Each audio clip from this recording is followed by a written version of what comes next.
বিশ্বজুড়ে জলবায়ু পরিবর্তনের ভয়াবহ প্রভাব পড়েছে বাংলাদেশেও। বদলে যাচ্ছে ঋতুগুলোর স্বাভাবিক আচরণ। চৈত্র মাসে রোদের বদলে দেখা দিচ্ছে কালবৈশাখী ঝড়। প্রকৃতির এমন বেখেয়ালি আচরণের মাঝেই দুঃসংবাদ দিল আবহাওয়া অধিদপ্তর। চলতি মাসেই দুই ভয়াবহ প্রাকৃতিক দুর্যোগের মুখে পড়তে পারে বাংলাদেশ। বিস্তারিত জানাচ্ছেন শিহাব ইসলাম।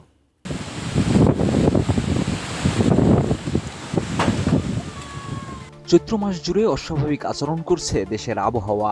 বৈশাখের আগমনের আগেই দেশ জুড়ে শুরু হয়ে গেছে কালবৈশাখী ঝড়, শিলাবৃষ্টি। আবার সাথে রয়েছে চৈত্রের তীব্র তাপপ্রবাহের দাপট। এক কথায় টালমাটাল চলতি এপ্রিল মাস। এর মধ্যে দুঃসংবাদ দিল আবহাওয়া অধিদপ্তর। আবহাওয়া অফিস বলছে, এ মাসেই বয়ে যেতে পারে 1 থেকে 2টি তীব্র তাপপ্রবাহ। একই সঙ্গে বঙ্গোপসাগরে একটি ঘূর্ণিঝড় সৃষ্টি হওয়ার সম্ভাবনার কথাও উল্লেখ করেছে পূর্বাভাসে। আবহাওয়া অধিদপ্তরের বিশেষজ্ঞ কমিটির সাম্প্রতিক সভায় এ তথ্য তুলে ধরা হয়। পূর্বাভাস অনুযায়ী এ মাসে দেশের বিভিন্ন অঞ্চলে 2 থেকে 4টি মৃদু থেকে মাঝারি তাপপ্রবাহ এবং 1 থেকে 2টি তীব্র তাপপ্রবাহ হতে পারে। তীব্র তাপপ্রবাহের সময় তাপমাত্রা 40 থেকে 41.9 ডিগ্রি সেলসিয়াস পর্যন্ত উঠতে পারে। তবে সার্বিকভাবে দিন ও রাতের গড় তাপমাত্রা স্বাভাবিক থাকার সম্ভাবনা রয়েছে। 32 ইঞ্চি জেভিকো টিভি এখন মাত্র 15,000 টাকায়, সাথে পাচ্ছেন 3 বছরের প্যানেল ওয়ারেন্টি। এছাড়া সমুদ্র এলাকায়ও অস্থিরতার আভাস দিয়েছে অধিদপ্তর। এপ্রিল মাসে বঙ্গোপসাগরে 1 থেকে 2টি লঘুচাপ সৃষ্টি হতে পারে, যার মধ্যে একটি নিম্নচাপ বা ঘূর্ণিঝড়ে রূপ নিতে পারে। এমনকি কালবৈশাখী ঝড়ের দাপটও থাকতে পারে এ মাসে।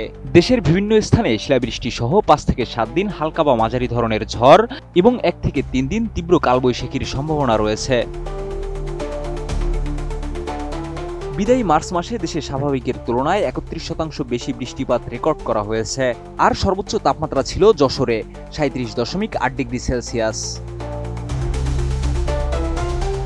কৃষি আবহাওয়া পরিস্থিতি বিবেচনায় বলা হয়েছে, এপ্রিল মাসে দেশের প্রধান নদ নদীতে পানির প্রবাহ স্বাভাবিক থাকতে পারে। এ সময় প্রতিদিন গড়ে 5.5 থেকে 7.5 ঘন্টা সূর্যকিরণ এবং 3 থেকে 5 মিলিমিটার বাষ্পীভবন হওয়ার সম্ভাবনা রয়েছে। কিন্তু আবহাওয়া অধিদপ্তরের দেওয়া দীর্ঘমেয়াদী এই পূর্বাভাসে সবথেকে বেশি বিপদে পড়তে পারে কৃষকরা। কারণ ইতিমধ্যেই তীব্র তাপপ্রবাহ এবং ঘূর্ণিঝড়ের কারণে ক্ষতিগ্রস্ত হয়েছে মৌসুমি ফসল। আর চলতি মাসেও যদি এমন আবহাওয়া বিরাজ করে, তাহলে চরম ক্ষতির মুখে পড়তে পারে কৃষকরা। শিহাব ইসলাম, ATN নিউজ।